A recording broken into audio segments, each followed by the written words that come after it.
Hi, Eric.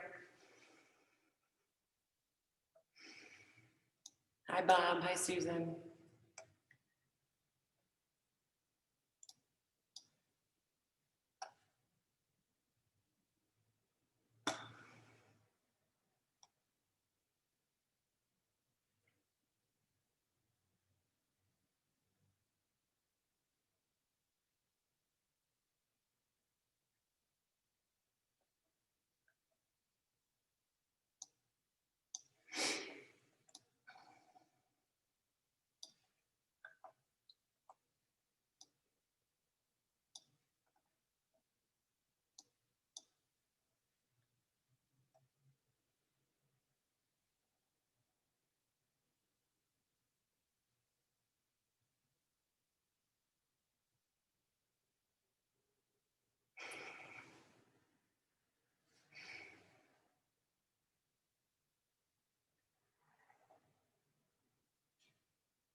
Hi, Nate. How are you? Hey, Samantha. Long day, more Zoom. Yay. I can't get enough Zoom these days. I know. I don't think anyone can. All of the Zoom now belongs to us. Well, I'm going to give it one more minute and then we'll get started. And I do have a video to show the whole show for everyone because I know you can only see a part of it behind me. So I'm really curious to see everything at scale. I'm hoping you'll walk us around. yeah, well, I have a short video that shows kind of the whole, so you'll be able to see scale. So I'm Cool. on a desktop, so there's not, I'm tethered to the table currently.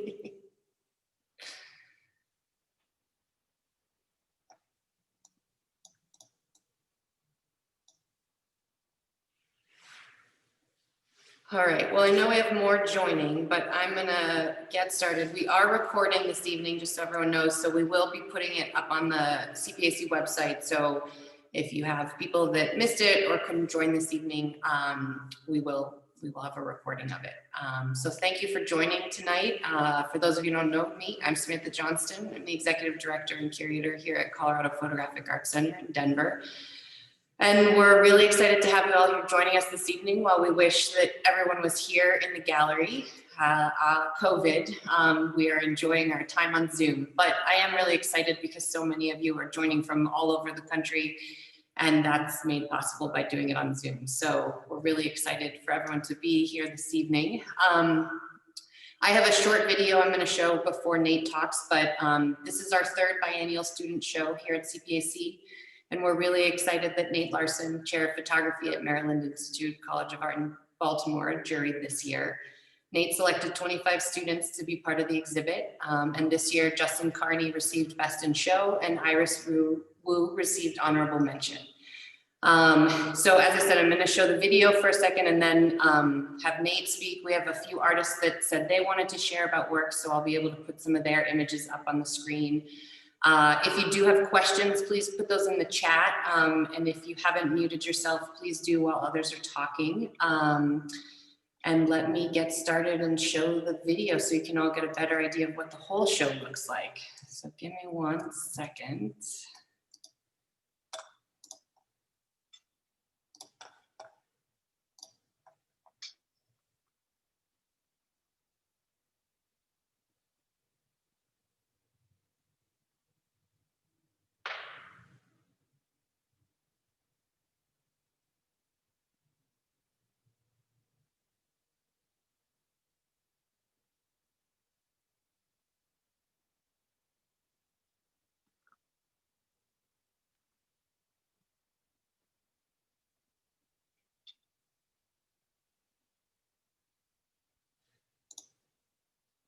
And for those of you who are in the show, please know we will be sending install shots as well.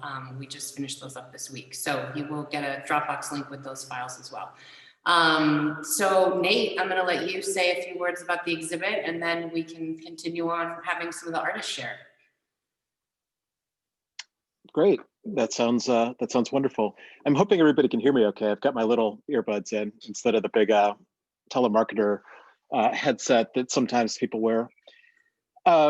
Anyway, I just wanted to take a quick moment and thank all of you for those of you that submitted and those of you that are in the show. Thank you so much. I've been thinking a lot about the role of the arts in society these days, and just the way the arts are consistently undervalued. So I see all of you that submitted.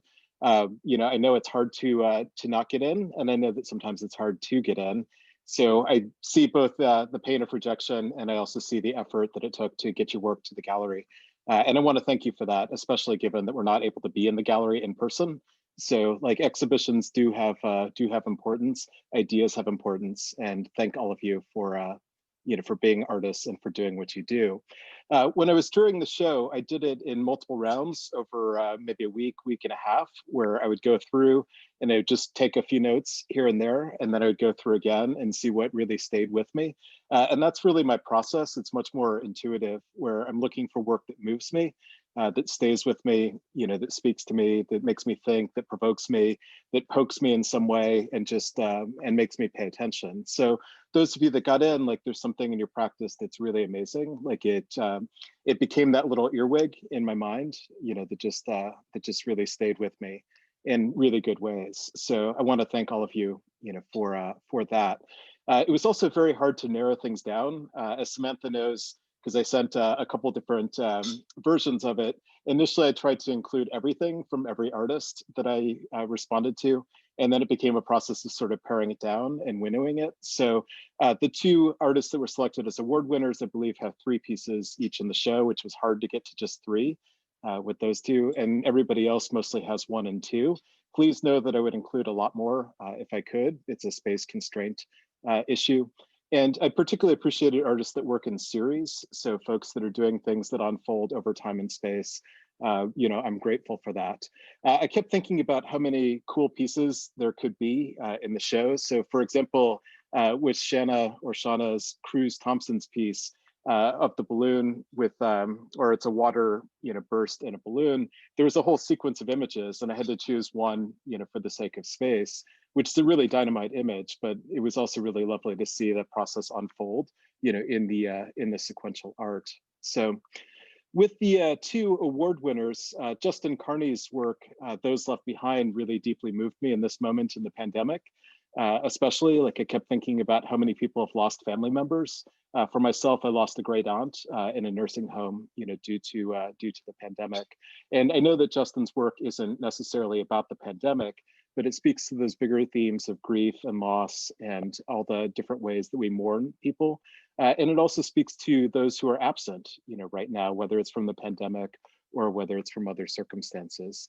So that series just really stayed with me, you know, through the process of exploring all of the work. And ultimately, it got the Best in Show award. So Justin, kudos to you. I think I saw your name, even if I didn't see your video feed. So hopefully you're on here. With Iris Wu's work, she received an honorable mention. I guess I'm guessing at her pronouns. I don't actually know whether she uses she, her pronouns. I hope that's the case. If I'm misgendering, I apologize. But the series In the Calm of Your Arms explored the artist's identity as a Chinese, of her Chinese heritage and the distance she feels between her home in Virginia and the mainland of China. And it was a really moving sequence, you know, exploring her relationship with her partner. I was also very moved by Mercedes Fernandez Latina O's, who I don't believe I've had the pleasure of meeting, but I did jury her work into another show in the DC area. And it was exciting to see a new series from her going in new and different directions. So if she's here, you know, keep making work, Mercedes. And then also Zachary Kaufman's Wabash Far Away. I'm originally from West Lafayette, Indiana, and the Wabash was literally my backyard growing up. So I must confess that I had some personal ties to that particular series. but I was also very moved by the images. It seemed like there was a lot of empathy and a lot of depth, with the relationship between the photographer and his subjects. So I would encourage you to keep doing that, both that series and building those empathetic connections. I was also very moved by folks like Trent Bozeman and his Gullah community documentation in South Carolina, or Katie Grinnell, who is combining experimental darkroom processes with digital technologies, or Suzanne Theodora White's collections from her farm that were sort of organized and categorized almost like it felt like a ritual, or a study, being performed. And also very moved by Dylan Bryant's collages based on LGBTQ plus identity.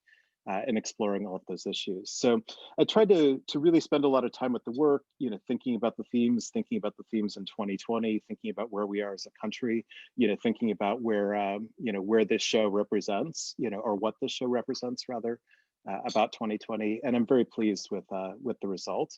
And I hope that all of you are as well. I wish we could see it in person. I was hoping to be in Denver tonight for the opening. Unfortunately, this pandemic old man shakes fist at cloud, as the Simpsons would say. Unfortunately, the pandemic didn't permit it, but as Sam mentioned in her introduction, it's really amazing that folks all across the country can attend in a way that probably couldn't have happened if this was a regular physical opening. So I love and hate Zoom, and this is one moment that I'm feeling both emotions simultaneously. So I think that's all I'm going to say as the juror for now. But I would love to I'd love to get into discussions during the later part. My understanding is that some of the artists are going to share a little bit about their projects now. So I'll turn the floor over to you all. Thank you, Nate. And yes, it is. The Zoom is a silver lining for this evening for so many to join, but I am sad to be sitting in the gallery by myself tonight. It's been a shift for sure. So I'm just going to go down probably in alphabetical order. And again, a handful of you emailed, and if someone else wants to share too, I can pull up an image. Just send me a chat.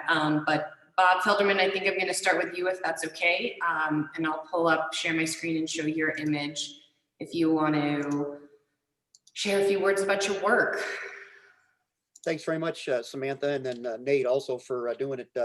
The picture here is an aerial shot, 2016, but a lot more since then.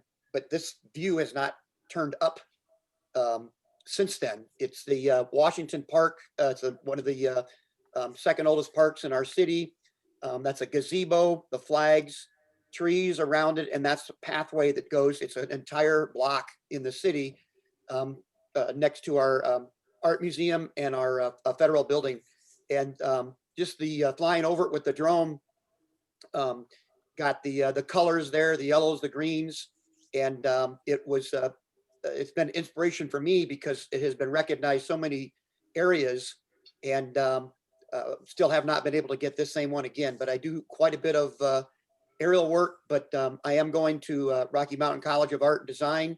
I'll be a junior here next term, and getting better known or better taught in the nuts and bolts of the industry to continue keep working. And Samantha, thank you very much for the time. Yeah, of course. Thanks for sharing. And again, if anyone has questions, and we can always come back to, but we'll just keep having people share as well. Shelby McAuliffe, do you want to share about your work? Hi, thank you, Samantha. Yeah, my name is Shelby McAuliffe. I am a final year grad candidate for Masters of Fine Art at CU Boulder.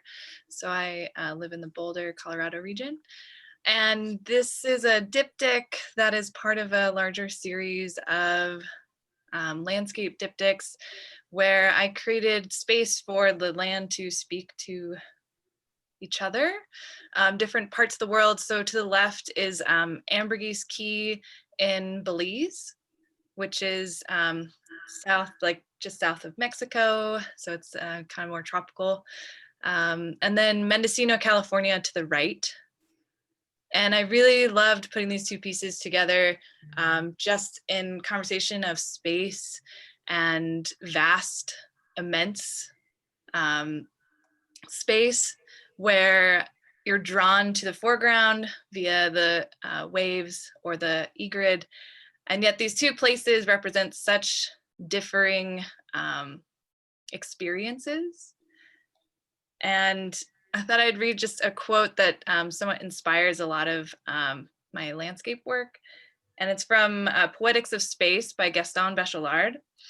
When this elsewhere is in natural surroundings, that is, when it is not lodged in the houses of the past, it is immense.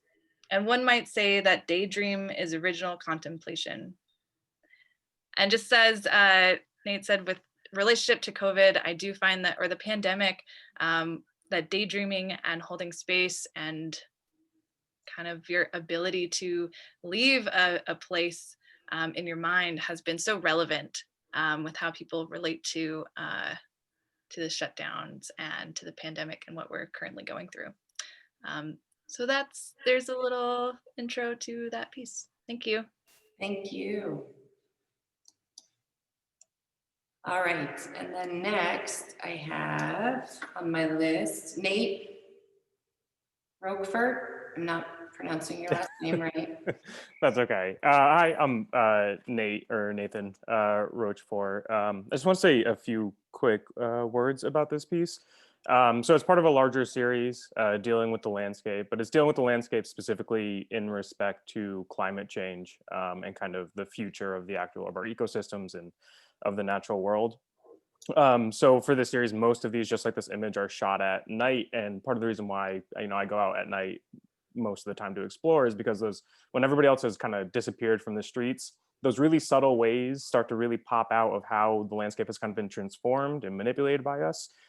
So this work is kind of an exploration to that. And I can leave it there for now. Great, thank you, Nathan. And Juliana Souther. Hi, I'm Juliana Souther. I am a photography student at Oregon State University in Corvallis, Oregon. And I was really drawn to this picture. It was when I started beginning to talk about my Korean identity. I haven't actually thought about it until 2018, and then it's been a continued process after making this piece.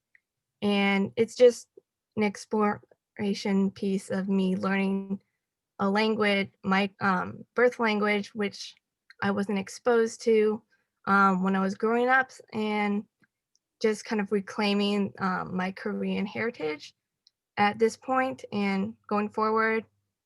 And yeah, I really enjoyed making this image. Yeah, thank you. Thank you. And then Susanna Theodore White. Let me see if I can get, I'm not gonna be able to get both up, but I'll switch between the two. Thank you, Samantha. And thank you, Nate, very much for choosing two of my pieces here. These two come from a series that I call The Unguarded Moment.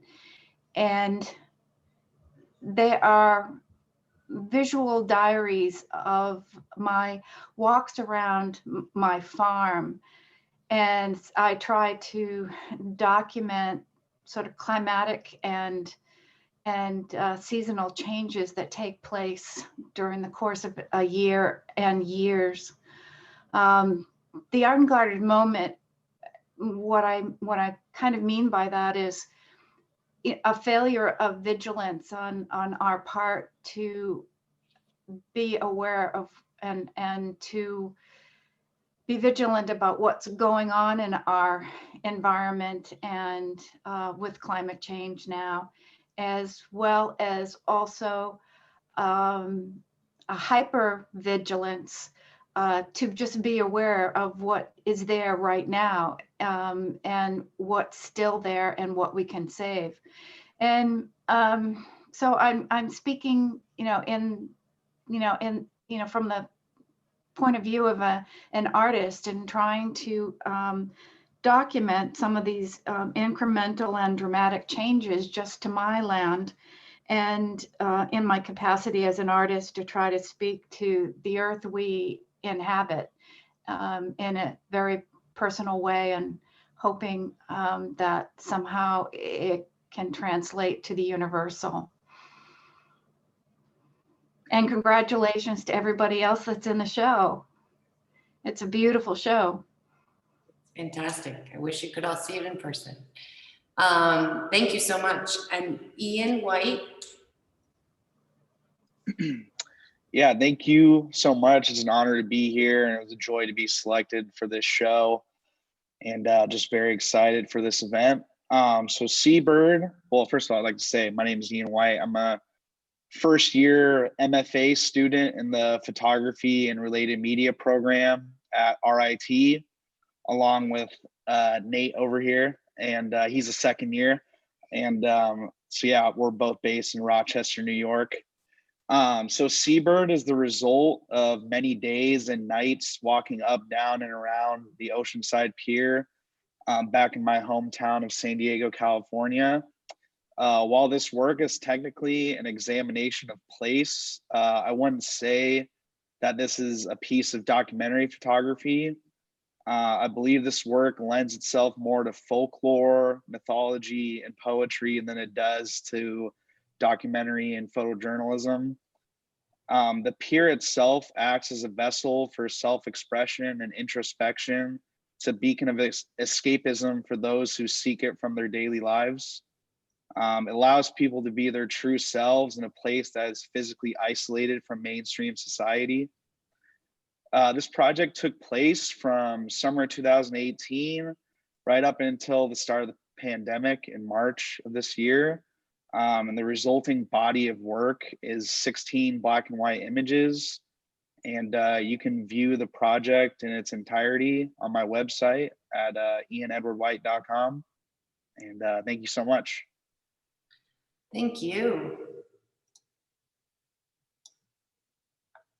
Thanks to those of you who shared. And if others, no one else has messaged me, but I do have everyone's image on the computer, so I'm happy to pull up others if others want to speak. Well, I appreciate you all sharing this. Just to give a little more background about the exhibit, I started having this show in 2016 after I had taken over as executive director here, and I really wanted to create a space where, not because students can't apply to work or juried shows outside of, but to have a focused show that was really meant for undergrad and graduate students as a place to create, have a show. We hang a lot of the work with magnets to really make it accessible so that there's an opportunity to get, to Nate's point of view, you know, to get exhibit time maybe before you've graduated. And so it's something that we, as you see, it's biennial, so this is the third year we've done it. And so it's really fantastic for me to see the work every year and see what gets selected and see how it grows. And so it's pretty fantastic. Shana, you wanted to share, so give me 1 second and I will pull your image up. I do see a couple other names that are in the show that haven't shared yet too, so don't be shy, y'all. Yeah, exactly. I pulled all your images down so I could be prepared.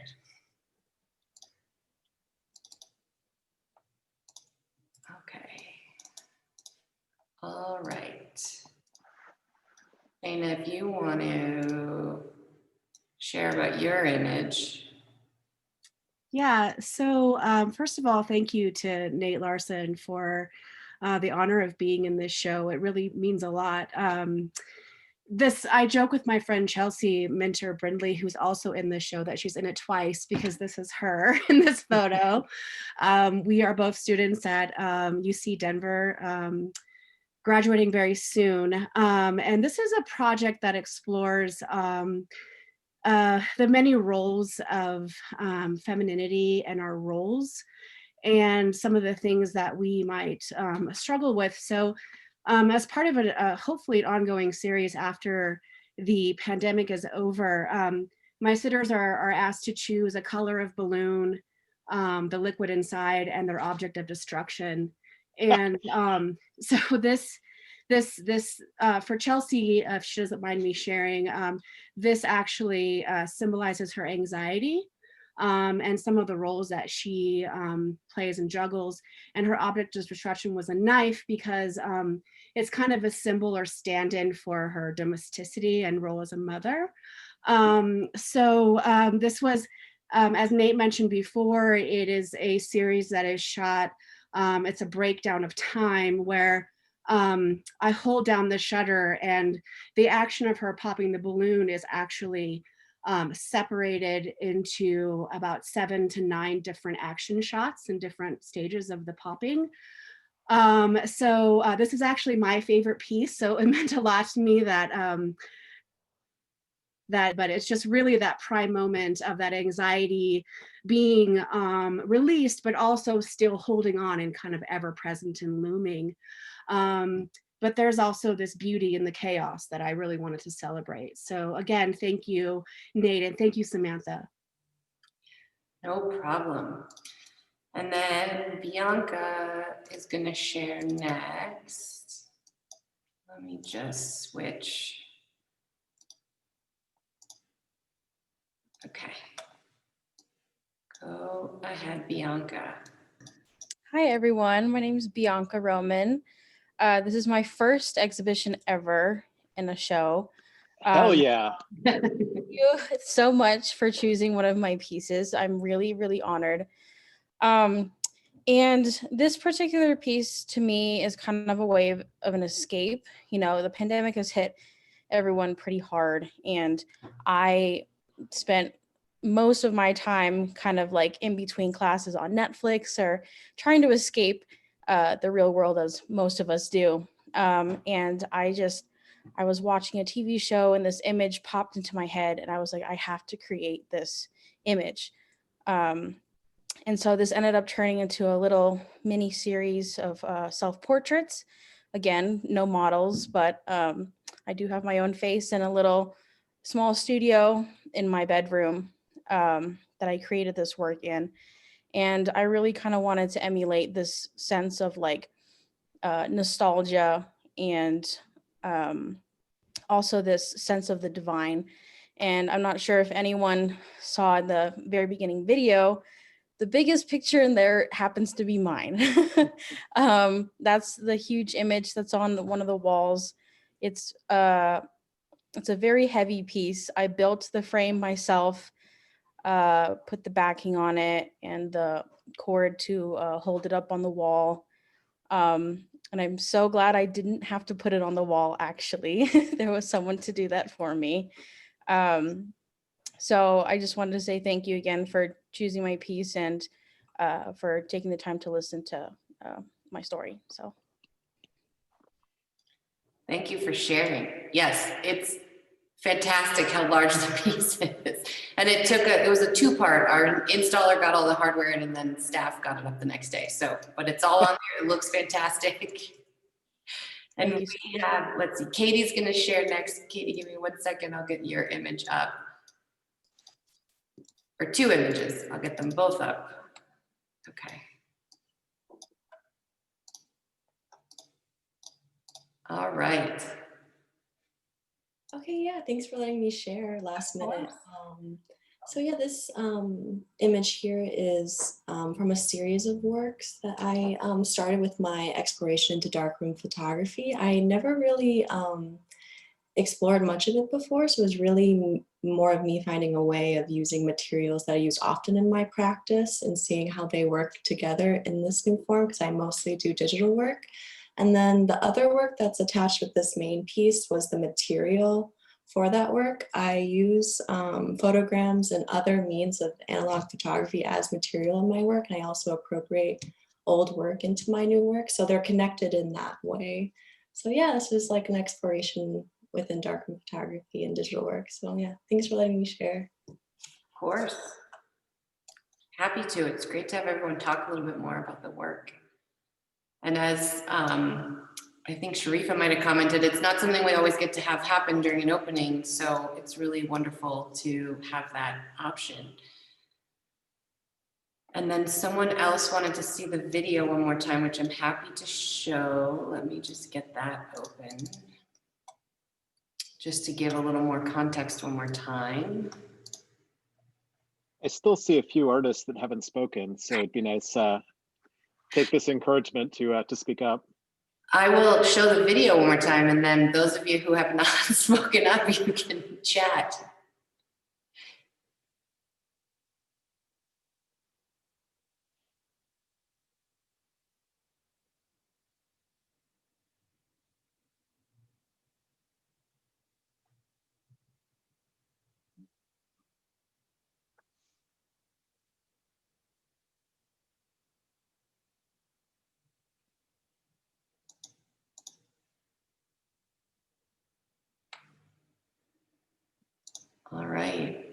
we get anyone else who wanted to?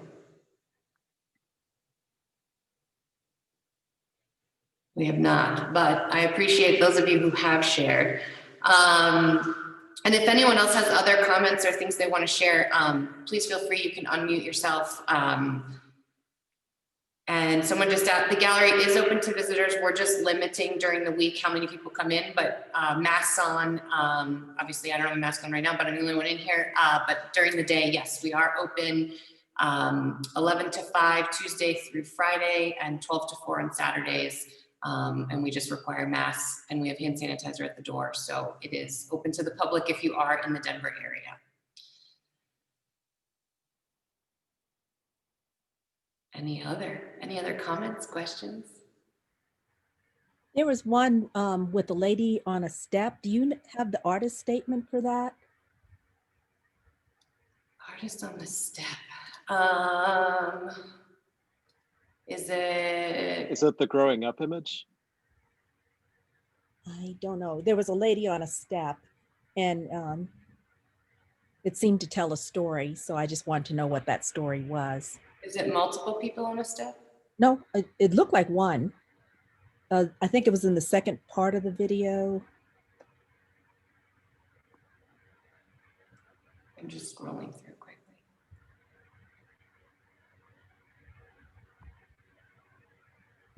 I wonder if it's the image of the girl in a gown sitting on a curb outside. Which it looks like the artist is Norman Aragones. Yep. Is it this one, Marie? No, it's not. Okay. Oh. I'm not sure which one.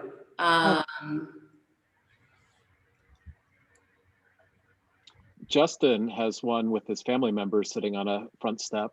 I'm not sure if that's the one. That's the other one I thought it might be. Let's see.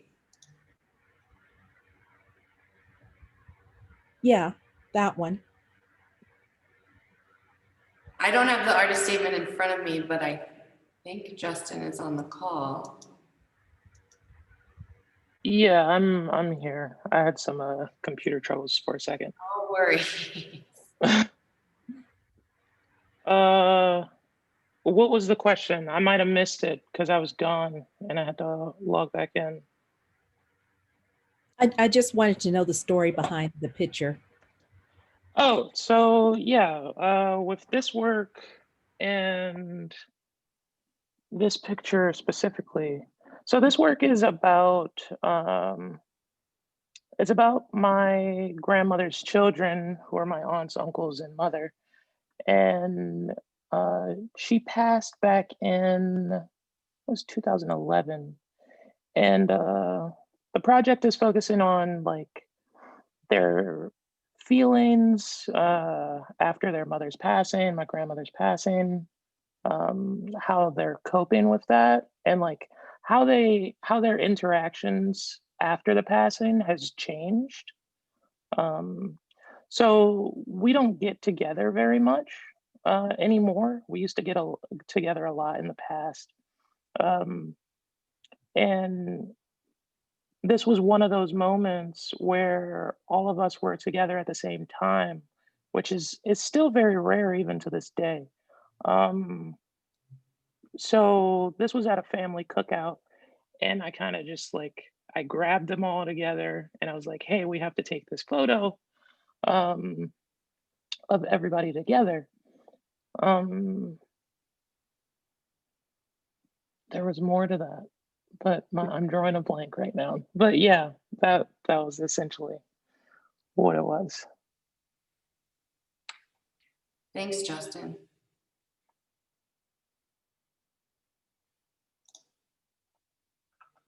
I hope that helped answer your question, Marie.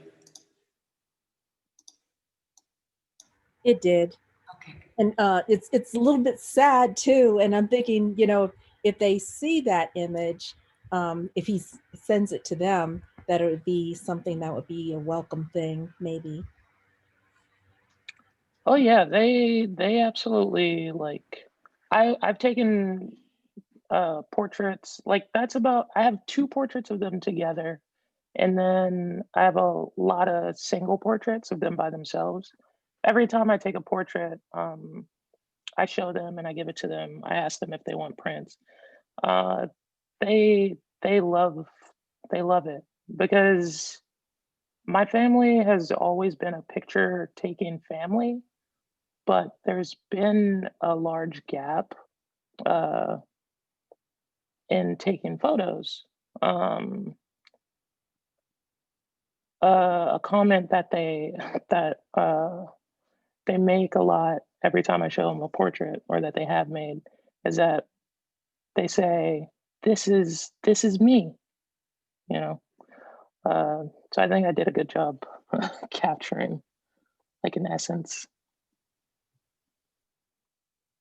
Absolutely.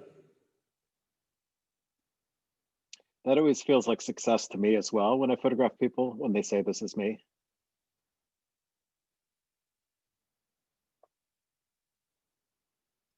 Yeah, as I said, it's just great to hear from a lot of you and to hear more about the work. It's been really nice all week to be kind of taking it in. So thank you all for sharing about more about your images. Anyone else who's on the call who wants to share?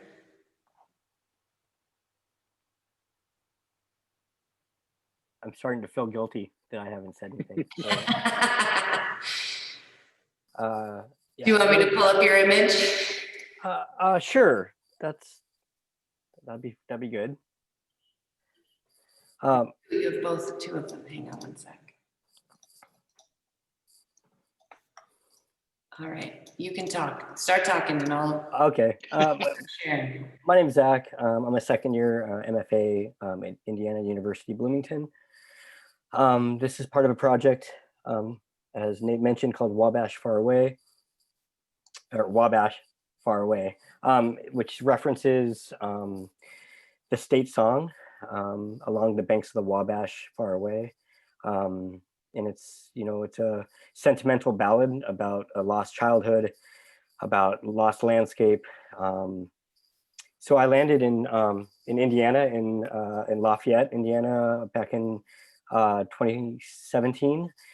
From overseas, my wife's a graduate student at Purdue, and I started making photographs right away. And I thought that using the river, the Wabash, as a thread, a geographical thread, as a representation of the region as a whole. There's, I think, a lot of forgotten communities along the Wabash River. The Wabash, I think it's just over 500 miles long. It really snakes across east to west, north to south, across the state of Indiana.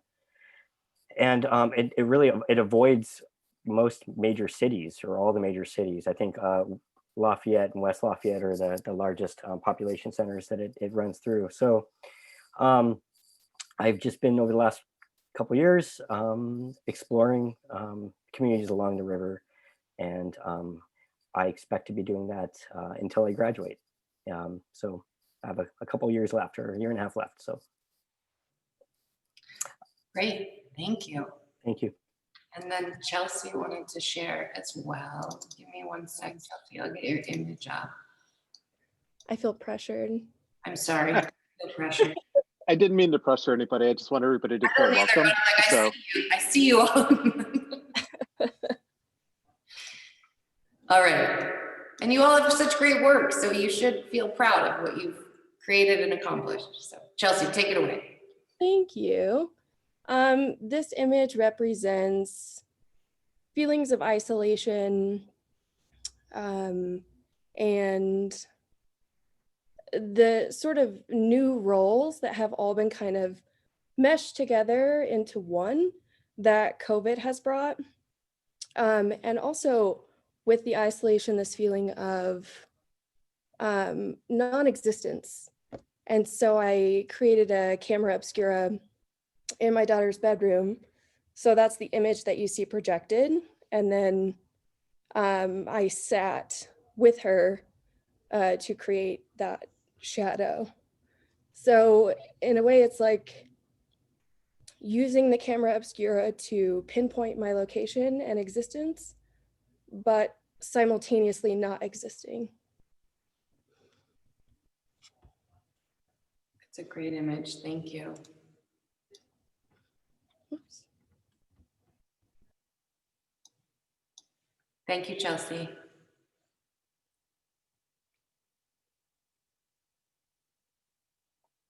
All right. Well, thank you, everyone. I feel like it's a short opening, but it is Zoom, and it is Friday, and I know a lot of people have been on Zoom all day.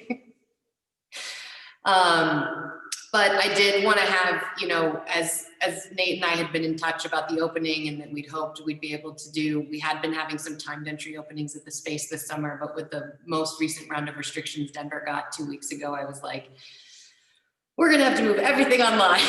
So thank you everyone for understanding that. And if you are in Denver, please feel comfortable to stop by the show if you are, if you do feel comfortable. And you know, we do have it up through the dates, and we will have install shots to send out. So, but as I said, the silver lining is that so many of you got to participate tonight that may not have been able to make it normally. So thank you everyone for joining us this evening. And if no one has anything else to say, I'm gonna say thanks again thank you, Nate, and thank you to all the students for all the amazing work you've been making, and keep making it, keep getting your work out there. It's really important.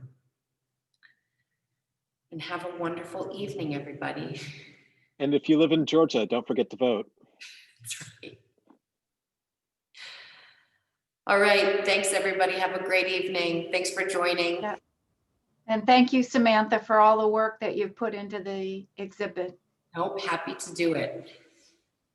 And hope to see some of you in person at some point. Thank you. Yes.